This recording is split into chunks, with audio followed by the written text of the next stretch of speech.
네, 인천 포커스 두 번째 코너 인천 사이다 출발하겠습니다. 자, 오늘도 김영빈 인천인 편집국장 함께했습니다. 안녕하세요. 네, 안녕하십니까. 네, 어제 6월 보훈의 달 마지막 날이었습니다. 이 마지막 날에 판문점으로부터 날라온 희소식, 세계가 이목을 집중했는데요. 우리 인천인에서도 중요한 기사로 다뤘더라고요. 네. 예, 어제 그 인천 시민을 포함해서 그 많은 국민이 네. 그 역사적 그 현장을 지켜봤을 겁니다. TV를 네. 통해서라든지. 그렇죠. 예. 그래서 이게 그 역사적 만남이다, 세계의 만남이다, 네. 깜짝 만남이다, 여러 가지 표현이 있고 이게 회동이냐, 그 사실상의 그 3차 북미 정상회담이냐, 네. 정식은 아니지만 약식 정상회담 아니냐, 예. 그냥 서로 그 트럼프 대통령이 토요일 날 네. 오전에 트위터에는 그 판문점에서 만나면 좋겠다. 만나면은 그 악수하고 예. 인사하고 단 2분 정도라도 이렇게 뭐 만나는 게 얼굴이라도 좋지 않겠느냐. 보자. 예. 그래서 얼굴 그래서 저도 뭐 저게 뭐 TV 중계를 보긴 했지만 네. 그래서 그 분단 선에서 만나고 반갑게 악수하고 그걸 넘어가서 네. 판문점 앞에까지 한 10여 미터 걸어가서 기념 촬영하고 다시 넘어와서 네. 그럼 뭐 두 분이 환담을 하고 도로 이제 갈 줄 알았죠. 그렇죠. 그랬더니 우리 문 대통령이 기다리고 있었고 또 3자가 만나서 반갑게 인사하고 얘기하고 그리고 우리 측 자유의 집으로 들어갔단 말이에요. 네. 그러더니 53분간 그 배석자 없이 통역들만 있었겠죠. 예. 배석자 없이 53분간을 트럼프 대통령하고 김정은 국무위원장이 그 대화를 했더라. 네. 이거는 단순한 만남을 넘어서 상당 부분 어떤 원칙의 합의가 된 거 아니냐. 네. 그래서 공식 발표는 조만간 실무 협상을 다시 재개하겠다. 이제 쟁점이 그렇거든요. 미국이 요구하는 거는 이제 그 포괄적 타결입니다. 예. 그래서 이제 북한이 그 완전하고 되돌릴 수 없는 불가역적인 이런 표현을 쓰는데 완전하고 되돌릴 수 없는 비핵화를 선행해라. 그러면은 체제 보장도 해주고 뭐 국교 관계도 맺고 경제적 지원도 하고 당연히 제재 다 풀고 이게 하겠다. 그럼 북한은 우리가 뭘 믿고 그걸 받아들이겠느냐. 그건 한 번에 이게 포괄적으로 다 할 수는 없고 단계적으로 가자. 단계적으로 우리가 영변 핵시설부터 폐기를 하겠다. 우리가 몇 가지 하지 않았느냐 이미 여기부터 하겠다. 그러면은 제재 완화를 포함해서 그 상응하는 조치를 취해 줘라. 그래서 뭐 2단계, 3단계 이런 식으로 그 단계적으로 가자. 이게 합의가 안 돼가지고 뭐 지난 2월인가요? 네. 하노이 노딜. 베트남 하노이 그 2차 북미 회담의 그 노딜. 네. 그 합의문 발표 없는. 네네. 그래서 결렬이라는 표현도 나오기도 하고. 네. 그리 됐었는데 이게 한반도 평화 정착을 위해서는 참 기대와 희망을 가질 수 있는 그런 만남이었죠. 그래서 그 일요일이었죠. 어저께 그 저녁 때쯤 그 인천 지역의 그 진보 성향 시민단체들이 그 환영 논평을 냈습니다. 예. 그래서 평화도시 만들기 인천 네트워크하고 서해 5도 평화수역운동본부는 어제 그 논평에서 뭐라고 했느냐. 한반도 평화를 위한 역사적인 판문점 만남을 환영한다. 이런 제목 하에 트럼프 미국 대통령과 김정은 북한 국무위원장이 정전협정 66년 만에 판문점에서 세계의 만남을 진행했고 현직 미국 대통령이 처음으로 북한 땅을 밟는 극적인 드라마를 연출했다. 베트남 하노이 2차 북미 정상회담 결렬 이후 교착됐던 북미 관계가 이번 만남을 계기로 풀리면서 향후 한반도 평화를 위한 새로운 동력이 될 것으로 기대한다. 예. 이렇게 얘기를 했습니다. 예. 또 6.15 공동선언 실천 남측위원회 인천본부도 이날 논평을 냈어요. 예. 뭐라고 표현했냐 이쪽에서는 남북미 판문점 상봉 한반도 평화체제 전환으로 이어지길 바란다. 이런 제목의 논평을 냈는데 오늘 남북미 정상이 판문점에서 깜짝 상봉한 데 이어 자유의 집에서 북미 약식 정상회담을 가졌다. 오늘 만남으로 한반도 평화 프로세스가 급물살을 탈 것으로 기대한다. 네. 트럼프 미국 대통령이 현직으로는 처음으로 북쪽 땅을 딛는 등 남북미 세 정상이 판문점에서 만난 것은 분단과 대립의 상징이던 판문점을 평화와 협력의 상징으로 전환시킨 것이다. 이렇게 평가를 했습니다. 그러니까 이 단체는 세 정상이 판문점 만남은 정전협정은 저 휴전이거든요. 쉬고 있는 거거든요. 그래서 지금 우리 한반도는 전쟁 상태입니다. 사실은. 전쟁이 이어지는 상태인데 휴전을 하고 있는 상태죠. 정전. 평화협정으로 대체될 것임을 의미한다. 네. 오늘의 역사적 만남이 이벤트에 그치지 않고 한반도 평화 정착의 커다란 동력이 되길 바란다. 이렇게 희망을 했습니다. 그다음에 저 평화도시 만들기 인천넷하고 서해 5도 평화수역운동본부는 논평에서 또 어떻게 얘기를 했냐면은 서해 평화라는 시대의 과제를 안고 있는 인천도 예. 북미관계 및 남북관계 진정과 중앙정부의 역할만을 목매고 기다리는 소극적인 모습을 보여서는 안 된다. 그러니까 뭐 그 2차 북미 정상회담 결렬 후에 우리가 이런 모습 비슷하게 비춰졌거든요. 예, 사실상 할 수 있는 게 별로 없으니까. 그렇죠. 예. 그럼 그렇게 소극적인 모습에서 머물지 말고 인천시와 시민사회 모두 정세에 따라 좌우우면할 것이 아니라 서해 평화도시 인천 실현을 위해 끊임없이 주도적으로 노력해야 한다. 이렇게 지적을 했습니다. 그래서 그 우리 그 박남춘 인천시장의 그 시정 목표 중에 그 하나가 동북아 평화 번영의 중심. 네. 이게 공식적으로 예. 이 공약 사업입니다. 네. 그래서 크게 분류해 보면은 동북아 평화 번영의 중심, 그래서 전략 1 서해 평화 협력 시대 선도, 서해 평화 협력청 설치 및 유엔 평화 사무국 유치. 예. 그 인천시가 단독으로 할 수 있는 게 아니죠. 네. 그다음에 인천항 인천국제공항을 대북 교류의 관문으로 육성. 이것도 뭐 중앙정부와의 그 긴밀한 협조 이런 게 필요할 겁니다. 전략 2 두 번째로 평화를 위한 남북 교류 활성화, 남북 역사 문화 교류센터 설립. 이거는 인천시 단독으로 가능합니다. 예. 그다음에 서해 5도 남북 공동어로 구역 설정. 이것도 중앙정부 차원의 그 상호 협력을 네. 얻어서 해야 되겠죠. 그다음에 세 번째로는 기반 시설을 구축하자. 예. 평화 경제협력 인프라를 조성하겠다. 그래서 교동 평화산업단지 조성, 백령도 중국 간 항로 개설, 예. 백령공항 건설, 서해 남북 평화도로 건설 이런 얘기를 하고 있습니다. 근데 네. 그 먼저 지금 추진하고 있는 거는 현실적으로 예. 우리가 그 남북 그 교류 협력 기금이 있어요. 인천시 자체의 예. 통일부 기금 말고 정부 기금 말고 우리 기금이 있는데 그 우리가 갖고 있는 그게 어느 정도면 향후 100억까지 이게 확충하겠다 이러고 있는데 뭐 한 3억 수준밖에 안 돼요. 예. 그래서 올해 16억 9천만 원, 한 17억은 그 예치해 놓고 그 남북 관계가 잘 안 풀리고 있으니까는 한 16억 5천만 원 정도를 사업비로 편성했는데 우선 할 수 있는 사업들을 그 실제 할 수 있는 거 지방자치단체가 이걸 좀 같이 해보자. 말라리아 결핵 예방 및 치료 사업 등 인도적 지원. 예. 그다음에 그 미술작품 교류 전시라든지 강화개성 역사사진전 및 유물 교류전. 북한 선수 초청 스포츠 대회 등의 그 사회문화체육분야의 사업을 우선 추진하자. 그리고 판문점 선언이나 14선언에 포함되어 있던 서해평화협력지대 조성의 일환인 남북공동어로구역 지정, 그 다음에 서해평화협력청 설치, 강화교동 평화산업단지 조성, 해상파시 운영, 뭐 이런 거는 중앙정부의 공조를 통해 실현해 나가자 이러고 있는데 그동안은 여러 가지를 했습니다. 네. 그 서해평화 포럼도 출범이 됐고, 그다음에 평화도시 추진위원회도 구성을 했고, 네. 그 팀 단위로 있던 거를 남북교류협력 담당관 과 단위로 격상을 시켰고, 남북교류협력기금도 이제 올해 20억인가 이렇게 시작해갖고 예, 그 예. 박 시장 임기 중에 100억까지는 늘리겠다. 여러 가지를 하고 있는데 손에 잡히는 게 없어요. 예. 그래서 이거는 그 지금 유엔의 그 대북 제재가 계속되고 있지 않습니까? 예, 예. 그 남북 관계가 확 작년에 4.27 판문점 회담으로 확 풀렸다가 또 2차 북미 회담이 잘 안 되면서 우리도 뭐 다소 약간 냉각되는 것 같다가 이번 어제자로 예. 이게 많은 기대와 희망을 갖게 새 정상이 역사적인 만남을 가졌는데 이게 한반도 평화 정착에 아주 크게 기여하는 그런 계기가 됐으면 좋겠습니다. 네. 그 한국, 북한, 미국 정상의 판문점 회동을 물론 이제 인천에 있는 그 진보 성향 단체들이 성명을 냈기 때문에 그 성명을 모아서 발표를 했겠지만 많은 시민들도 환영하고 있다 이렇게 생각이 됩니다.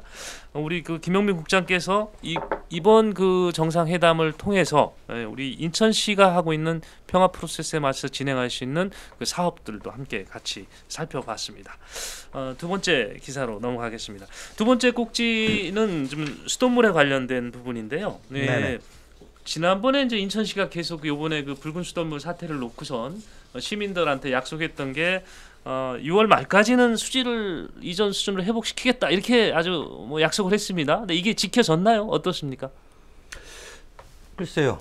그 판단 나름입니다. 네. 그러니까 지난주 금요일이죠. 예. 28일 날 환경부 수돗물 안심지원단이 5차 수질 검사 결과를 발표했습니다. 예.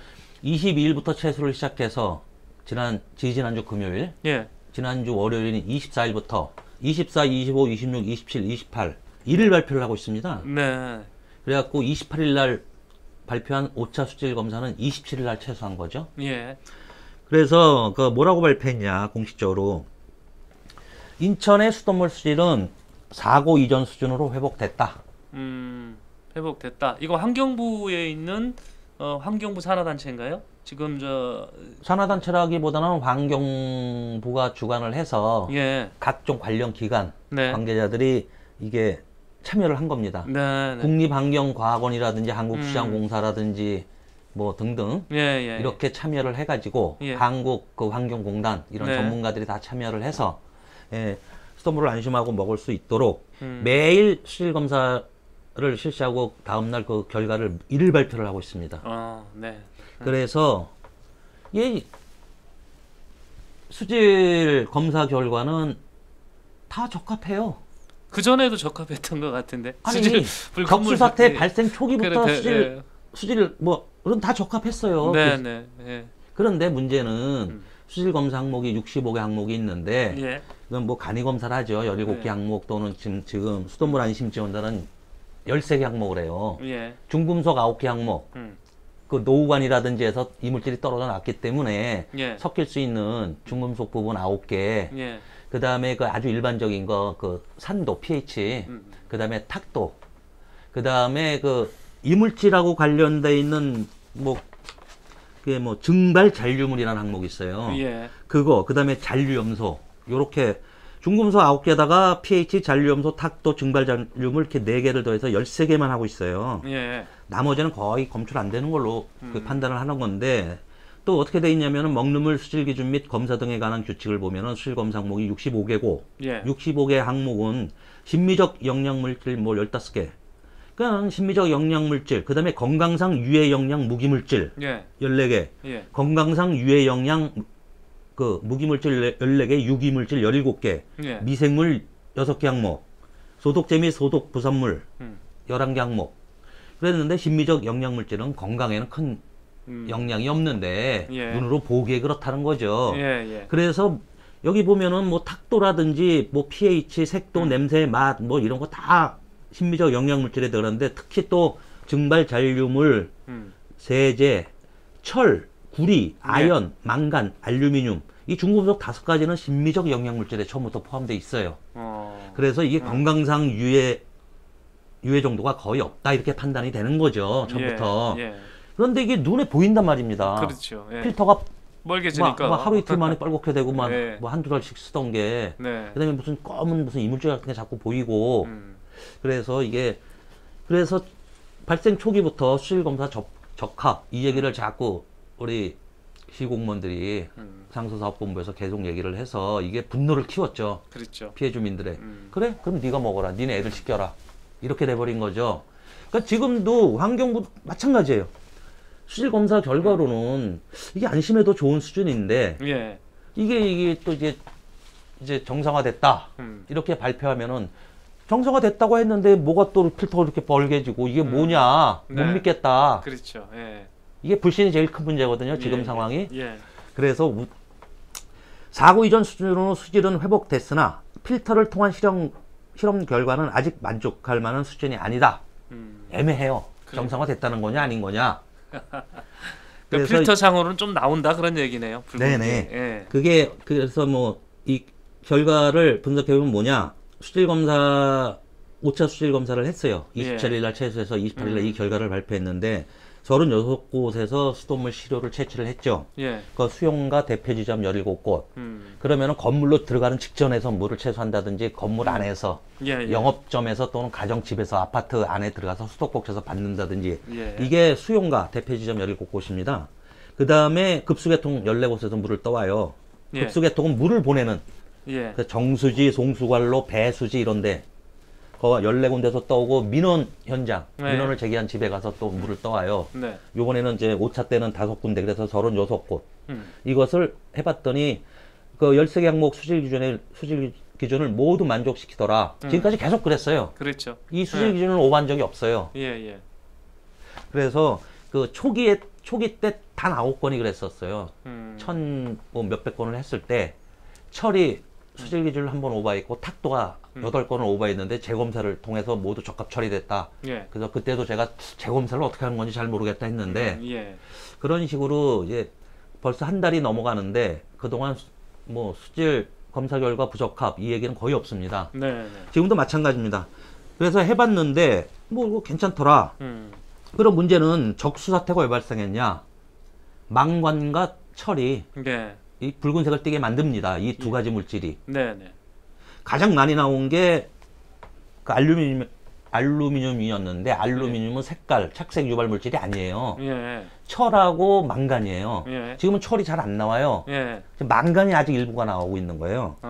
그래서 그동안의 수질 검사 결과를 다 봤더니 5월 31일부터 6월 11일 네. 그 민원을 제기했다든지 수질 검사를 그 기간 중에 한 12일 되죠? 예. 971건의 수돗물을 수질 검사를 했는데 470건, 48.4%에서 망간이 나오질 않고 나머지 그러면 그 51.6%에서 망간이 나온 거죠. 예. 최대 농도가 0.039 mg per 리터, 1리터당 0.039까지 나왔어요. 네네. 기준치는 0.05예요. 기준치 아래인데 기준치에 예. 근접하는 수치까지 나왔죠. 예. 그 다음에 6월 12일부터 21일까지 뭐 또 한 열흘치를 봤더니 465건을 검사했는데 68.8%인 320건에서는 검출되지 않았다. 네. 그래서 나머지 그러면 뭐 31.2%에서 검출됐다는 건데 최대 최대 그 농도도 0.023, 0.039에서 0.023 거의 절반 가까이 줄어든 거죠. 예. 최종적으로 6월 22일부터 27일 뭐 하루에 뭐 그 수돗물 안심 지원단이 선정한 31곳하고 그 민원이 발생한 민원 현장 몇 건 섞어서 뭐 40건이 채 안 되게 하니까는 전체 합치면 한 184건 정도를 했어요. 예. 불검출률이 96.7%. 178건에서는 망간이 검출되지 않았고 예. 6건에서만 나왔다. 최대 농도도 0.014. 또 절반가량 줄었어요. 예. 그래서 거의 불검출 수준에 접근했고 그 농도도 굉장히 낮아졌다. 예. 그래서 수질 안전성은 확보한 것으로 우리는 판단한다. 네. 그러나 그 필터를 통한 실험 결과는 수돗물이 완전히 정상화됐다고 보기에는 좀 이르다. 이렇게 판단을 했습니다. 네, 네. 그 필터들을 뭐 서구 지역 이런 데서 거의 다 쓰시는데 필터에 좀 불구스로 해주면 이게 정상화냐? 당장 이 얘기가 나올 테니까. 그래서 망간을 갖고 실험을 해봤습니다. 예. 망간 농도를 0.001, 0.05, 0.05가 기준치입니다. 그 다음에 0.1, 0.2, 1.0 여러 종류를 가지고 필터로 1리터씩 여과 걸러봤어요. 예. 그러니까는 기준치의 2배인 0.1mg per 리터까지는 색깔을 전혀 띠지 않아요. 네. 1리터를 여과했을 때. 예. 근데 0.001 예. 이게 극미량이거든요. 예. 그런데 이거는 물을 많이 그 필터를 쓰니까 200리터를 여과하니까 변색이 오기 시작해요. 근데 최종적으로 1000리터를 걸러버리니까 확연한 붉은색을 보여요. 예. 그러니까 이거 심정적으로, 예. 심리적으로 이거 정상화됐다고 말하기 곤란하다. 그래서 정상화 발표를 못하고 예. 이번 주부터 예. 그 어떤 블록별 예. 급수는 이렇게 배수 지역별로 이렇게 블록 형태로 돼 있거든요. 예. 예. 블록별 또는 지역별로 음용 마실 수 있는지 여부를 확인해 주겠다. 확인해 주겠다. 그다음에 학교는 또 10개 그 분석팀을 꾸려서 예. 그 급식의 차질을 빚는 학교, 생수를 쓴다든지 뭐 대체 급식을 한다든지 살수차에서 물을 받아서 쓴다든지 뭐 여러 가지 뭐 이런 학교들을 대상으로 수돗물을 다 검사를 다시 하겠다. 그래서 급식에 쓸 수 있는지 가능 여부를 알려주겠다. 이번 주 중으로. 그러면 지금 망간 때문에 붉은색을 띈다고 그랬잖아요. 네. 그러면 지금 필터상으로 잡히는 거고, 물론 수질은 다 이상 없는 건데 그 필터상에 잡혀 있는 붉은색 그거에 대한 여부도 알려준다는 얘기인가요? 그 블록별로 알려준다고 한다는 것이. 마실 수 있느냐, 음용 가능하느냐, 아, 음용 가능 여부를 알려주겠다는 그거를 거. 알려주고 정상화 선언은 네네. 좀 더 엄격한 잣대로 예. 이 필터 실험 결과까지 반영해서 네. 이제 앞으로 적술한 소리가 안 나오게 붉은색을 뭐 완전히 안 띈다든지 거의 안 띈다고 판단이 된다든지 예. 이때 단계적으로 정상화를 발표하겠다. 네. 네. 한꺼번에 이렇게 일시적으로 하기는 좀 곤란하다. 예. 아직 이물질이 조금 덜 씻겨 나갔는지 망간이 섞여 들어가는 데가 있다. 거기는 그 물을 많이 쓰게 되면은 예.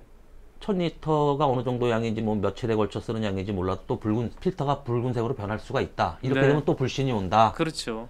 그래서 그 기준을 어떻게 잡을지 모르겠지만 이 망간이 이제 지금 불검출률이 그 최근에 96.7%까지 가서 조만간 거의 100% 가까이 불검출되지 않겠느냐. 예. 근데 망간은 이 수질 기준상에 0.05까지는 허용이 되는 겁니다. 예. 근데 0.001 갖고 100리터 뭐 걸러다 보니까 200리터부터 색깔이 변하기 시작해서 1000리터를 걸렀더니 확연히 붉은색이 보이더라. 0.01만 올라가도 아니죠. 0.05에 5에서 1.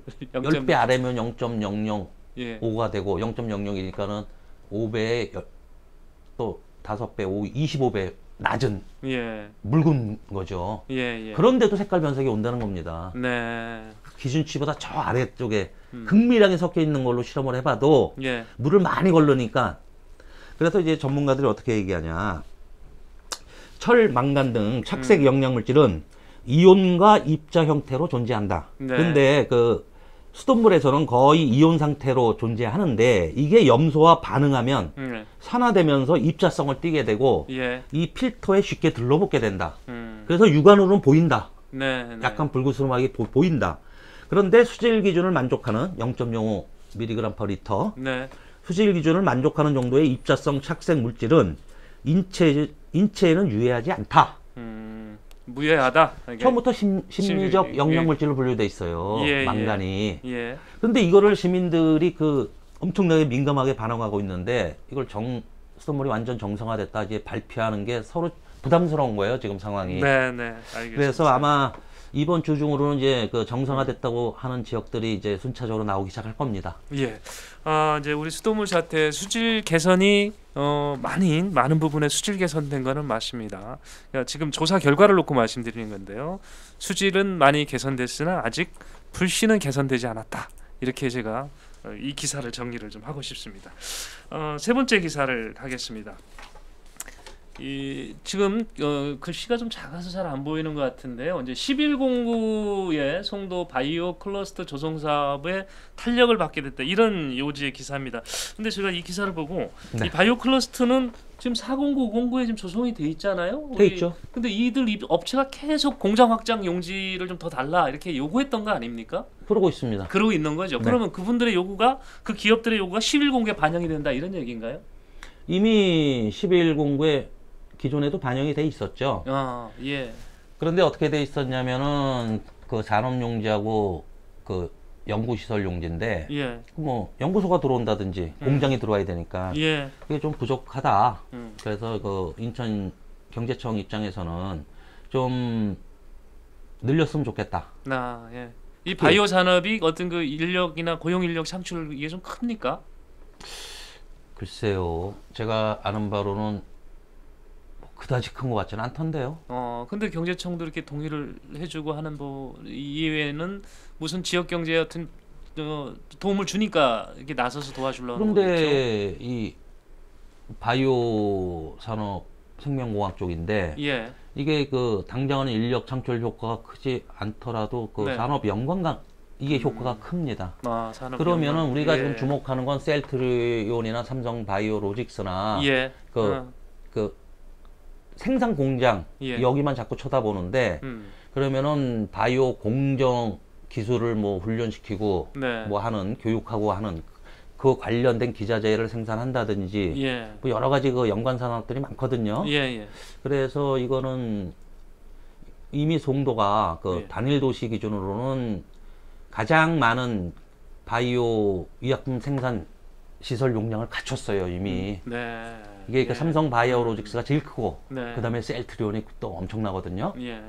그래서 이들 공장이 공장을 그 생산 시설을 계속 그 확장해 나가려고 하고, 그러니까 기존 409, 509에 들어가 있는데 예. 거기에는 이제 부지가 이제 없으니까 전부 1109로 확장을 하려고 하죠. 예. 그래서 그 산업용지하고 연구용지를 좀 늘려달라. 그리고 409, 509랑 연계 효과가 크게 예. 멀리 뚝 떨어져 있으면 곤란하다. 예. 근처로 재배치 뭐 해서 좀 연계성을 강화해 보자. 이게 경제청의 이게 기본적인 판단이죠. 네. 그래서 이거를 그 개발계획 변경을 요구해서 이거는 산업통상자원부 경제자유위원회를 거쳐야 됩니다. 개발계획 예. 변경은. 네. 네. 이게 그 지난주 금요일 날 28일 날 그 저녁 때 이게 통과가 됐습니다. 네. 그래서 송도 1109를 보면은 이게 1245만 평방미터예요. 엄청나게 엄청나게 큰데. 큰 면적이네요. 예. 근데 이게 공공시설 용지가 이제 925만 예. 평방미터가 들어가 있어서 네. 74.5% 대부분을 차지합니다. 그래서 공공시설 용지는 뭐냐? 공원이 한 700만 평방미터 되고 네. 이게 육지 우리가 생각하는 공원은 101만 평방미터밖에 안 돼요. 예. 근데 수로부가 308만 평방미터. 이게 그 워터프론트라고 송도 국제도시를 미음자로 예, 인공수로로 예. 파서 여러 가지 스포츠 레저 산업을 뭐 활성화시키고 그다음에 네. 수변의 그 상업시설을 활용해서 무슨 쇼핑몰도 들어오고 호텔도 들어오고 뭐 이런 계획이 있어요. 예, 예. 1109는 쫙 그게 엄청 깁니다. 네. 그래서 그 부분이 한 308만 평방미터 되고 그다음에 습지구역이 또 한 290만 평방미터가 돼요. 네. 그 대체 철새 도래지라든지 이런 예. 문제 때문에 그래서 이제 한 700만 평방미터를 공원 용도로 이렇게 잡히고 그다음에 도로가 한 131만 평방미터 되고 예.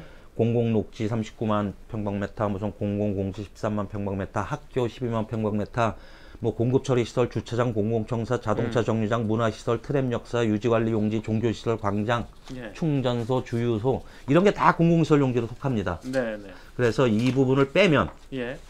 그럼 나머지 우리가 생각하는 개발할 수 있는 부지가 얼마 안 돼요. 그래서 지금 토지 용계획은 기존에 어떻게 잡혀 있었냐면은 주택 건설 용지 98만 평방미터, 네. 산업시설 용지. 그 산업시설 용지는 쉬운 말로 공장 부지고 주택 네. 건설 용지는 아파트 부지입니다. 네, 네.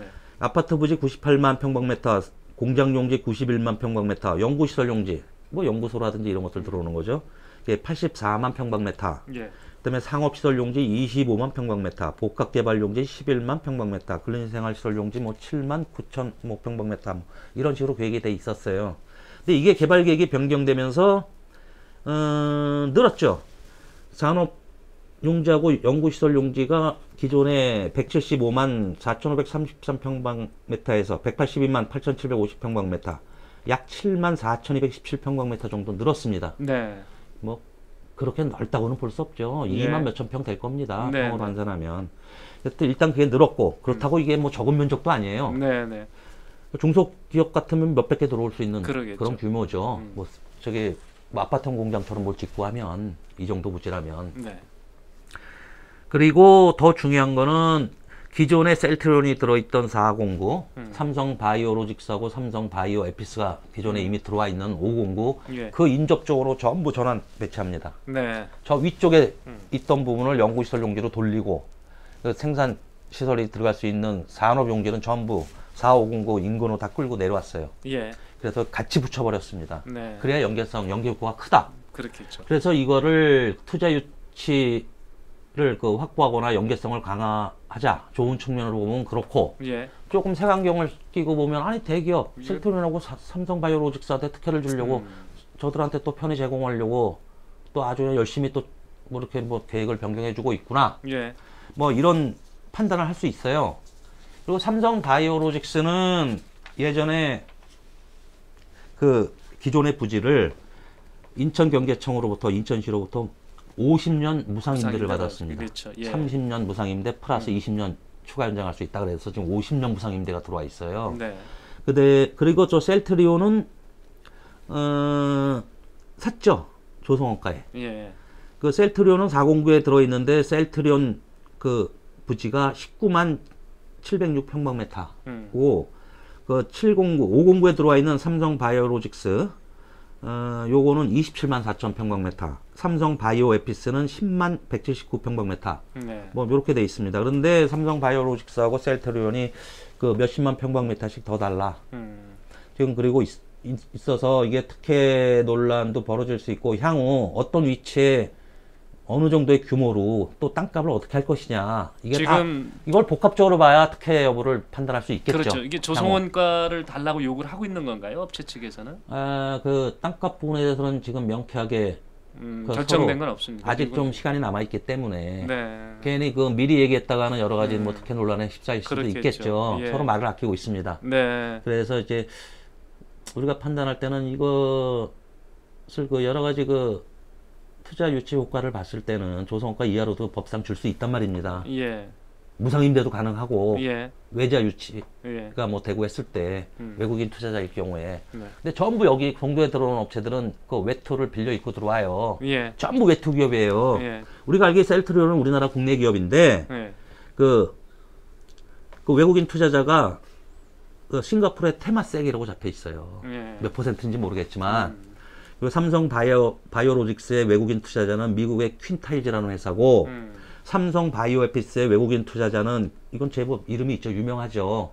바이오젠이라는 회사예요. 예. 예. 지금 한창 뭐 삼바 무슨 분식회계 예. 삼성 바이오에피스 뭐 콜옵션을 숨겼다 바이오젠과의 뭐 계속 기사가 나오는 게 여기입니다. 이 바이오젠. 예. 예. 그렇습니다. 뭐 이런 건데 어찌됐든 그 외투는 뭐 하나 뒤집어 썼지만 이거를 뭐 조성원가 이하로 준다든지 그 삼성 바이오로직스 처음에 줬던 것처럼 무상 임대를 주게 되면은 이게 뭐 좀 여론이 굉장히 이상해질 것 같습니다. 네.